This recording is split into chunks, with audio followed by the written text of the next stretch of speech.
السلام علیکم۔ آج کے اس پروگرام میں ہم مشرق وسطی کے بگڑتے ہوئے حالات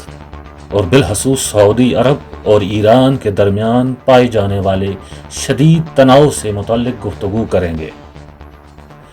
ناظرین، مشرق وسطی ایک مرتبہ پھر شدید تناؤ کا سامنا کر رہا ہے، کیونکہ امریکی صدر ڈونلڈ ٹرمپ نے منتخب صدر جو بائیڈن کی آمد سے قبل ایران کے ساتھ جاری سرد جنگ کو گرمانے کی حتی المقدور کوشش کر رہے ہیں، اور اس ضمن میں پہلی کوشش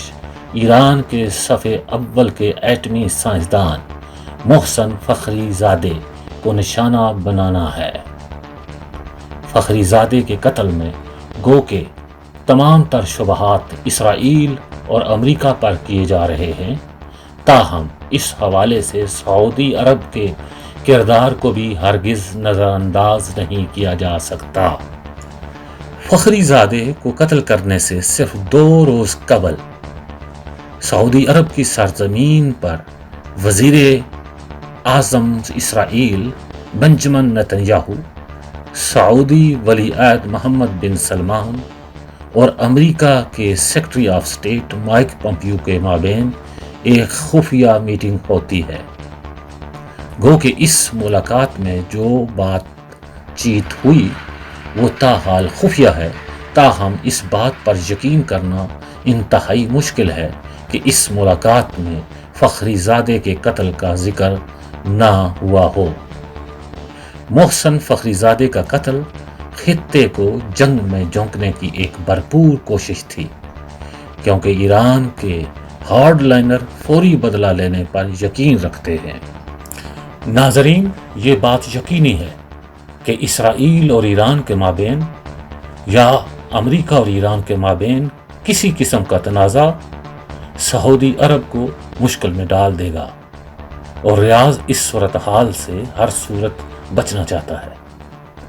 بعض غیر تصدیق شدہ ذرائع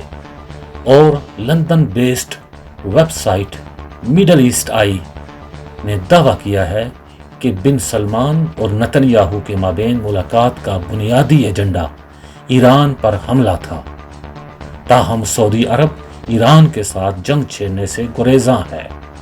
اور اسرائیل کو بھی واضح کیا ہے کہ وہ ایسے کسی تنازع کا حصہ نہیں بنے گا۔ ناظرین، خبروں کے اس ذرائع کے مطابق کہ بن سلمان کا اعتراض 2 حوالوں سے تھا۔ اول، یہ بات طے ہے کہ جو بائیڈن انتظامیہ اس جنگ کی کبھی حمایت نہیں کرے گی، اور دوسرا، سعودی عرب جانتا ہے کہ ایران ان کو کس قدر نقصان پہنچا سکتا ہے۔ اگرچہ یہ رپورٹ مصدقہ نہیں ہے، تاہم یہ رپورٹ سعودی عرب کے ماضی کے بیانات کی توثیق کرتی ہے کہ سعودی عرب ایران کے ساتھ جنگ نہیں چاہتا۔ ناظرین، سعودی عرب نے ایران کی جنگی صلاحیت کا اندازہ ستمبر 2019 میں اسی وقت کر لیا تھا جب سعودی عرب کی تیل کمپنی پر ایک کروز میزائل اور ڈرون حملے نے سعودی عرب کی تیل پیدا کرنے کی نصف صلاحیت کا خاتمہ کر دیا تھا۔ اگرچہ اس حملے کا دعویٰ حوثیوں نے کیا تھا، تاہم سعودی عرب کی خفیہ ایجنسیوں کے حساب سے اس حملے میں طیران کا ہاتھ تھا، تاہم ایران نے اس حملے کی نفی کی تھی۔ حوثی ملیشیا، جو کہ ایران کے اتحادی سمجھے جاتے ہیں، نے خود بھی سعودی عرب کی تیل پائپ لائنز کو کئی مرتبہ نشانہ بنایا، بلکہ سعودیہ کی سب سے بڑی تیل کمپنی ارامکو کو بھی نشانہ بنایا۔ میڈل ایسٹ آئی کی رپورٹ کے مطابق محمد بن سلمان نے ان حملوں کو ایران کی طرف سے وارننگ تصور کیا ہے کہ وہ کس طرح اس کی معیشت کو تباہ کر سکتا ہے۔ مزید برآں، کورونا وبا کے دوران تیل کی گرتی ہوئی ڈیمانڈ کے پیش نظر سعودی عرب کے لیے یہ ممکن نہیں ہے وہ کسی اور بڑے تنازع کا حصہ بن سکے، کیونکہ اس کی اپنی معیشت اس وقت شدید مسائل کا شکار ہے، اور ان تمام چیزوں سے بڑھ کر اس وقت سعودی عرب کا سب سے بڑا مسئلہ بائیڈن انتظامیہ کے ساتھ تعلقات ہیں، ٹرمپ کی بھی کوشش بس یہی ہے کہ وہ ایران کے ساتھ تعلقات کو اس قدر پیچیدہ کر دیں کہ بائیڈن انتظامیہ کے لیے انہیں درست کرنا اتنا آسان نہ ہو۔